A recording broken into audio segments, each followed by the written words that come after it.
네, 27절부터 보겠습니다. 이제 장성한 에서와 야곱의 이야기가 나오는데요. 에서는 사냥꾼이고 야곱은 조용한 사람이었다.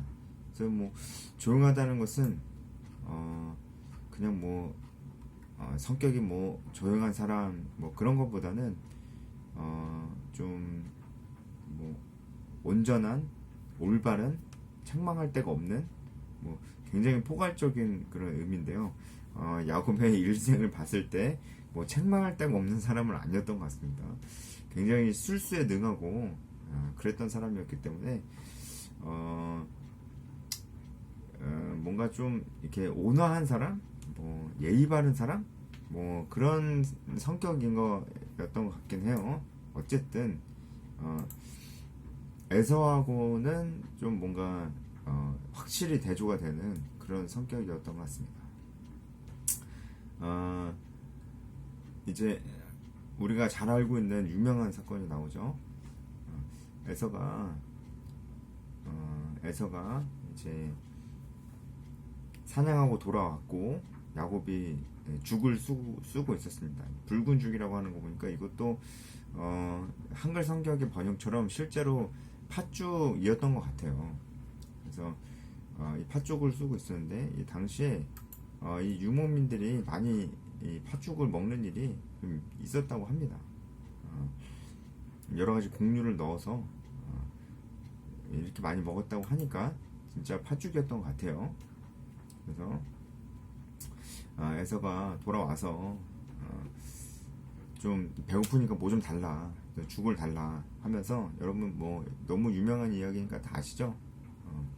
근데 야곱이 장자의 명분을 내게 달라 했더니 에서가 내가 죽게 되었으니 장자의 명분이 뭐가 유익하냐 모르겠고 아무튼 그 죽이나 달라 이래가지고 장자의 명분을 판 거죠. 자, 이거를 좀 우리가 어떻게 봐야 되느냐. 일단은 결론부터 보면은 이삭이나 에서나 이삭이 아니죠 사실, 야곱이나 에서나 잘한 사람이 없습니다. 일단은 에서는 장자의 명분을 팔았죠. 에서를 위한 변명을 좀 먼저 해보자면, 에서는 이렇게 해서 장자의 명분이 팔릴 거라고 생각을 안 했던 것 같아요. 대수롭지 않게 여긴 거죠. 장자의 명분이라는 게 뭐 이렇게 팔리겠습니까? 그거 누가 인정을 하겠습니까? 그냥 대수롭지 않게 여겼었던 것 같아요. 그럼에도 불구하고 에서가 진짜 장자의 명분을 중요하게 여겼다면 또 이런 행동을 하지는 또 않았어요. 농담으로라도 이런 얘기는 안 했을 거라는 거죠. 분명한 거는 에서가 이렇게 해서 장자의 명분이 실제로 팔리진 않을 거다라고 생각했던 것도 있는 것 같지만, 또 분명한 거는 에서 스스로도 장자의 명분을 그렇게 중요하게 여기진 않았다. 이 두 가지는 좀 발견할 수 있는 것 같아요. 장자의 명분을 그렇게 중요하게 여기지 않은 것이 과연 잘한 것일까? 그 생각과 마음이 온전한 것일까? 이 생각을 일단 한번 해보면서 이삭을 한번 생각해 봅시다. 이삭은 장자의 명분을 굉장히 갖고 싶어 했습니다. 에서는 좀 반대죠. 근데 이삭은 이 장자의 명분을 좀 술수를 통해서 이 장자의 명분을 살려고 했던 것이 있었어요. 그러니까 이것이 우리가 좀 야곱에 대해서 좋은 시선으로 바라볼 수 없는 그런 면이라고 얘기할 수 있을 것 같아요. 술수를 통해서 장자의 명분을 얻으려고 했다. 그렇다면은 분명히 이게 정당한 방법이 아니기 때문에 야곱 그 마음속에 좋은 것이 있었을까라는 생각을 하게 되는 것이죠. 정말 좋은 것이 있었다면 이렇게 술수를 써서 장자의 명분을 살려고 하진 않았을 거라는 거예요. 그러면은 야곱은 왜 장자의 명분을 가지려고 했을까? 우리가 좀 추측해 볼 수가 있는데, 아마도 이제 아브라함과 자기 할아버지 아브라함과 아버지 야곱의 이삭의 이야기들을 봤을 때 둘 다 부자거든요. 아브라함도 부자고 이삭도 부자예요. 근데 보니까 이런 것들이 좀 이렇게 이런 물질적인 축복이 나에게까지 내려오려면은 장제가 되어야 되지 않을까라는 생각을 아마도 야곱이 했을 것이다. 그래서 아무래도 야곱이 막 술술 쓰는 거 보니까 좋은 마음 있는 것 같진 않고 생각해 보니까 물질에 대한 그런 욕심이 있지 않았을까 야곱은. 그래서 장제의 명분을 탐하지 않았을까라는 생각을 좀 해봅니다. 그런데 우리가 이 에서와 야곱이 에서는 장자의 명분을 중요하게 여기지 않고 야곱은 장자의 명분을 굉장히 중요하게 여기는 것. 이것도 우리가 좀 이상하게 볼 필요가 있어요. 왜냐면 하나님께서 이 야곱과 에서에 대해서 하셨던 예언의 말씀 때문이죠. 작은 자, 그러니까 큰 자가 작은 자를 섬길 것이다.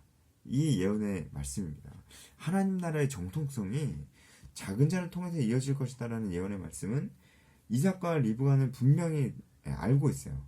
근데 이제 이것을 에서와 야곱에게 말을 해줬는지는 모르겠어요. 말을 안 해주고 그냥 지켜봤을 수도 있죠.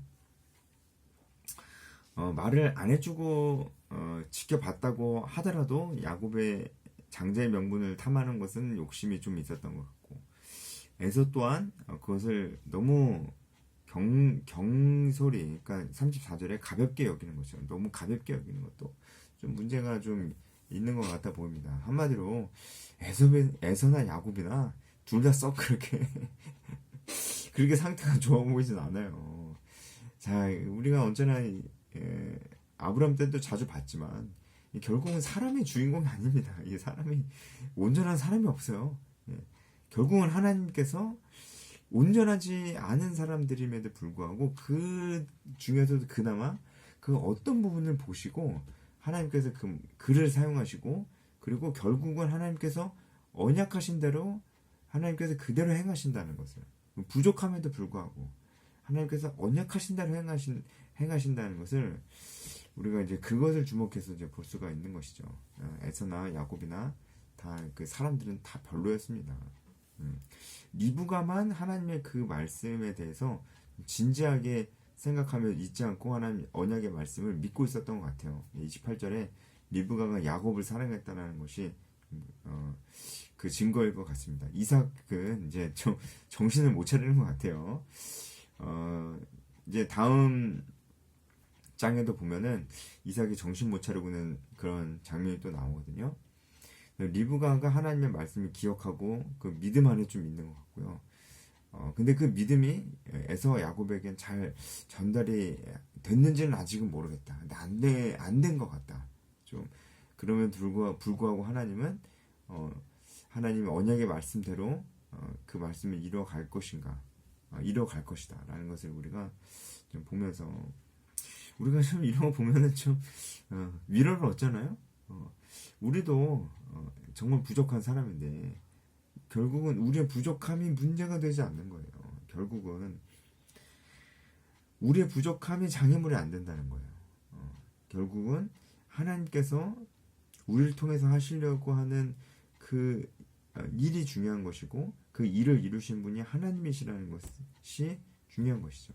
그래서 오히려 더 우리도 부족하지만 한 걸음 더 순종의 걸음을 내디딜 수 있는 동기가 우리에게 되는 것입니다. 부족하지만 하나님이 우리를 통해서 우리 안에 성령님을 주신 하나님께서 우리를 통해서 하실 것이기 때문에 우리가 그것을 믿기 때문에 한 걸음 내디딜 수 있는 것 같습니다. 네, 오늘은 본문도 짧고 그래서 오늘은 여기까지 하겠습니다.